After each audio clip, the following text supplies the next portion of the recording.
நாமக்கல் அருகே கருங்கல்பாளையத்தில் அரசு பேருந்து பக்கவாட்டில் மோதியதில் நிலை தடுமாறி சென்டர் மீடியனை தாண்டி பறந்த கார் எதிரே வந்த கண்டெய்னர் லாரி மீது மோதி தழுகையிலாக கவிழ்ந்தது. இதுகுறித்தான முழு விவரங்களுடன் இணைகிறார் செய்தியாளர் பிரித்திவ்ராஜ். வணக்கம். விவரங்கள் என்ன பிரித்திவ்ராஜ்?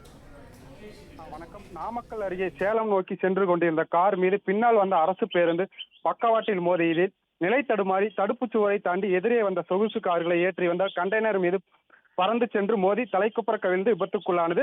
கார் விபத்துக்குள்ளாகி தடுப்புச் சுவரை தாண்டி பறந்து சென்ற கண்டெய்னர் லாரியில் மோதி விபத்துக்குள்ளான பதைபதைக்க வைக்கும் சிசிடிவி காட்சி தற்போது வெளியாகியுள்ளது.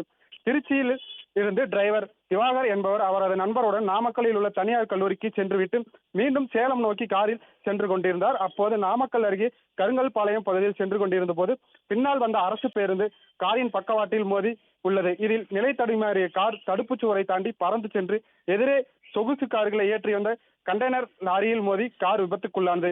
இதில் படுகாயம் அடைந்த 2 பேரையும் மீட்டு நாமக்கல் அரசு மருத்துவமனைக்கு சிகிச்சைக்காக அனுப்பி வைத்தனர். சம்பவம் தொடர்பாக நல்லிப்பாளையம் காவல்துறையினர் விசாரணை மேற்கொண்டு வருகின்றனர். தேசிய நெடுஞ்சாலையில் கார் விபத்துக்குள்ளாகி பறந்து சென்ற கண்டெய்னர் லாரியில் மோதிய சிசிடிவி காட்சிகள் தற்போது பார்ப்போரை அதிர்ச்சியில் உறைய வைக்கும் விதமாக உள்ளது.